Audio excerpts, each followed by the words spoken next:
HK Srivastava ji, greater Noida से। राधे राधे प्रभु जी। महाराज जी, मेरा प्रश्न यह है कि ईश्वर या परम संत अपने यहाँ आने वाले भक्तों के भाव देखते हैं या स्वभाव? स्वभाव देखकर तो कृपा नहीं होती, भाव देखकर होती है, और वो अपने भाव से करते हैं, आने वाले के भाव से मतलब। आने वाला तो कोई तमोगुणी स्वभाव का है, कोई रजोगुणी स्वभाव का है, कोई सात्विक स्वभाव का है, किसी का अच्छा भाव है, किसी का बुरा भाव है।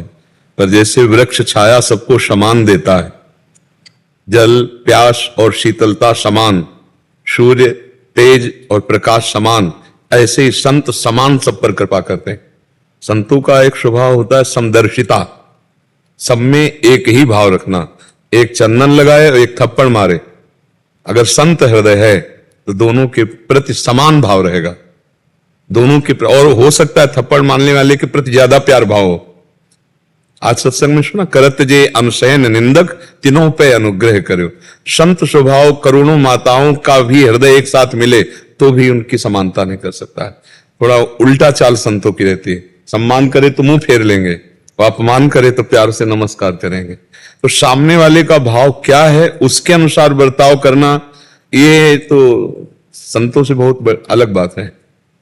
हमारा और हमारे प्रभु का क्या स्वभाव, उसके अनुसार बर्ताव। सामने वाला जो बर्ताव कर रहा है उस स्थिति में अब हमारा बर्ताव क्या होना चाहिए, तो वो अपने स्वभाव को बरतते हैं। जैसे सब जीव अपने स्वभाव को बरतता है, ऐसे संत अपने स्वभाव को बरतते हैं। संत का स्वभाव होता है समदर्शिता, सब में एक ही तत्व को देखना।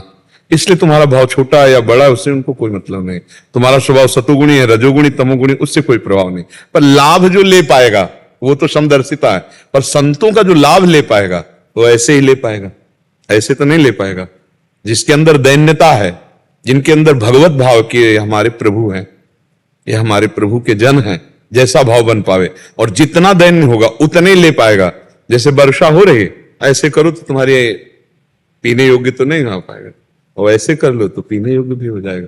तो संत जो पिला रहे हैं वो पीने के लिए अहंकार रहित होकर दैन्य भाव से, भगवत भाव से सेवन किया जाए तो दर्शन मात्र से पाप नष्ट हो जाएंगे, संभाषण मात्र से अज्ञान नष्ट हो जाएगा, और कृपा मात्र से भगवत प्राप्ति का उत्साह जग जाएगा। इसलिए तात स्वर्ग अपवर्ग सुख धरी तुलाए कंग, तूल नताय सकल मिल जो सुख लव सत्संग। अगर क्षण मात्र के संत का संग मिल जाए तो जीवन का रास्ता ही बदल जाता है, और जिनको सत्संग मिला है वास्तविक, उनके रास्ते बदल गए हैं। जो असतगामी मन है, जो व्यसनों में, दुर्वासनाओं में, गलत चेष्टाओं में, वो हटकर भगवान के मार्ग में, सत्य मार्ग में चलने लगा। तो भाव से पान तो तभी कर पाएंगे आप जब दैन्य भाव और भगवत भाव होगा। लेकिन संत के प्रति यदि कुभाव लेकर भी जाओगे तो उनका भाव नहीं परिवर्तित होगा, वो अपने ही भाव से रहेंगे, आपको नहीं मिल पाएगा कुछ, आपकी हानि हो सकती है, क्योंकि आपका भाव नहीं है तो जो लाभ मिलना चाहिए वो नहीं ले पाए। पर उनके भाव में कोई कमी नहीं होगी, वो दुष्ट को भी भगवत भाव से देखते हैं। ये क्रूरा अपि पापिनो न च सताम संभाष्य दृश्याश्चे सर्वान वस्तुतया निरीक्ष परम स्वाराध्य बुद्धिर्मम। जो क्रूर हैं, दुष्ट हैं, पापी हैं, नीच पुरुष हैं, संतों से संभाषण के योग्य भी नहीं, उनमें भी वो साक्षात आराध्य बुद्धि रखते हैं कि मेरे भगवान इसके हृदय मंदिर में विराजमान। उनके भाव में तो कोई परिवर्तन नहीं होगा, पर आप अपने भाव के द्वारा ही संत लाभ ले सकते हैं। जैसे एक आदमी अहंकार से आ रहा है, एक आदमी उनकी परीक्षा लेने आ रहा है, एक दोष दर्शन करने आ रहा है, और एक ऐसे आ रहा है, आज मेरे ऊपर अपार कृपा हो गई, अब मोहि भाव भरोस हनुमंता, बिन हरि कृपा मिले नहीं संता, फूलता हुआ चला रहा है। तो अब उसका एक एक कदम यज्ञों के समान होगा। संत दरस को चालिए तज माया अभिमान, ज्यों ज्यों पग आगे बढ़े कोटिन यज्ञ समान।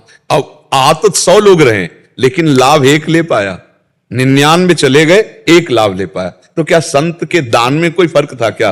वो जो ज्ञान दान कर रहे हैं, कृपा दान, लेने वाले का पात्र सही नहीं था, चलनी में लिया तो सब नीचे चला गया।